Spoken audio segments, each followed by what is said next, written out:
How is it going, everyone? Ready for this week's top 10? Let's dive right into it. At number 10 this week, I bring you what we all should be aiming for with Bard's ultimate.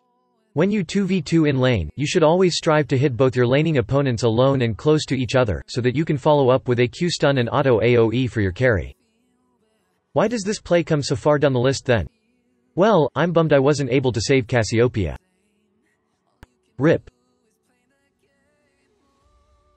At number 9 I bring you an example on how tilting can be damaging for you and your team. I notice Anivia arriving to lane and Yasuo overstaying his welcome, and attempt an engage. When I completely missed my ultimate, and after Anivia questions my ability, it would be easy to just click B and recall, crying. Instead, I choose to back both my own ability to stall and Anivia's will to follow my call and help me still get that kill on Yasuo. I know from experience that it is hard to keep our cool sometimes, but it normally pays off in the end. Number 8 this week is all about positioning. I get caught completely alone versus Set and Lulu, and before trying anything I just create distance with my E. Bard is most effective at mid-ranges. You are too weak to be in the middle of the fight, but you still want to be near enough to influence it. Tempered Fate is the perfect tool to create space and time to readjust where you are comparatively to the fight and, as intended, be an outside influencer, instead of the opposition's focus. Not being the main focus in the fight anymore, I am able to aid my team with autos, slows and stuns. What should have been a clean 1-for-0 for the opponents, turned into a 4-for-1 for us. Outside influence is the key with Bard. This week's number 7 is a quick example on how to use Brush and the opponent's minion wave. Xayah thinks she is safe behind it, but that's one of the most dangerous places to be against Bard. After a little dance to avoid Xayah's feathers stun, I give her one last auto to finish the deal. My team's Annie seems to also be questioning my ability. Guess I'll just push this wave and then Kappa. Go grab a hot beverage, because number 6 is a slow methodical chase on a few enemy members. Our Trundle found an invading Echo in our jungle and, despite putting him in his place, Echo uses his abilities to get out of dodge. Sylas, from our team, and Maokai, for the opponents, also join in the chase. After managing to stay alive for a while, I portal in, slowing and stunning Echo, giving Trundle the kill. Meanwhile, Sylas switched his focus to Maokai, and is joined by me and Kayn in that chase. Maokai attempts a clever flash escape through Baron Pit, but Kayn knocks him up in place for my ulti into stun. Maokai resiliently tries to bait us into an eagerly waiting Annie in the brush. However, his early death allows the three of us to quickly shift our focus to Annie, completing the 3-for-0 for our team.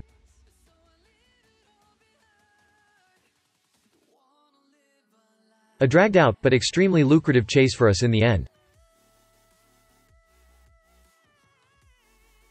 Play number 5 shows, on the other hand, that Bard is also good at stopping, slowing or cancelling the opponent's own chases. As we tried to siege their mid lane with Baron buff, the enemy's Zac saw an opportunity to engage. As expected, his team quickly tries to follow him. Predicting this, I stun their incoming Miss Fortune and Lux, while cancelling MF's ultimate in the process. From there, I fall back to help Lucian deal with Zac, trusting the rest of my team to finish off the stunned carries on the other side, which they successfully accomplish. A clean victory for us in the end. Before we even start play number 4, I'd like to send my RIPs to the old fiddlesticks. I know scarecrows have no soul, but hey. You'll still be missed.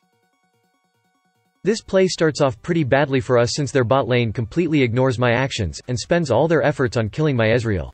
However, meanwhile, a bloodthirsty gorilla is running bot lane, hoping to cash in on the amount of time I made them waste near our turret. Not even Fiddlestick's desperate usage of his ultimate was enough to keep Wukong from grabbing his double kill. In the end, we got a good 2-for-1 for us, and a very happy monkey. But wait. Do I hear galloping in the tribush?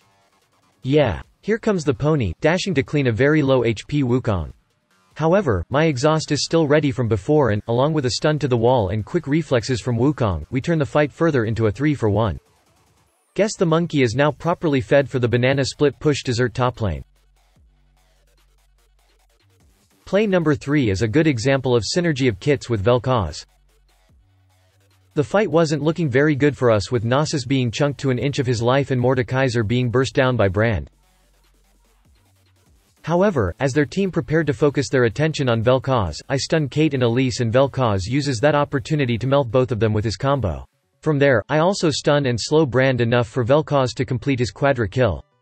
There's something so satisfying about synergizing well with your teammates. It's really the best thing about League. At number 2, we have an Echo hell-bent on getting his hands on me at any cost. I portal away and stun him twice in his chase, taking the opportunity to taunt him, trying to bait him into Draven. Shen's arrival to the scene however forces us to play it a bit more carefully. When Draven forces Echo's ultimate, I see my chance to flash stun them both and start the turnaround.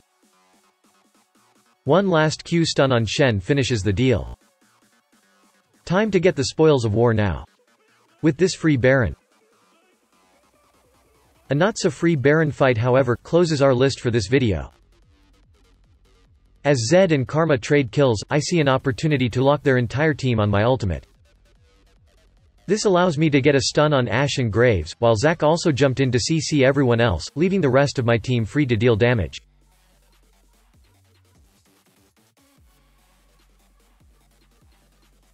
In the end, only Thresh is able to get away from the fight, which allowed us to grab Baron and push to win the match.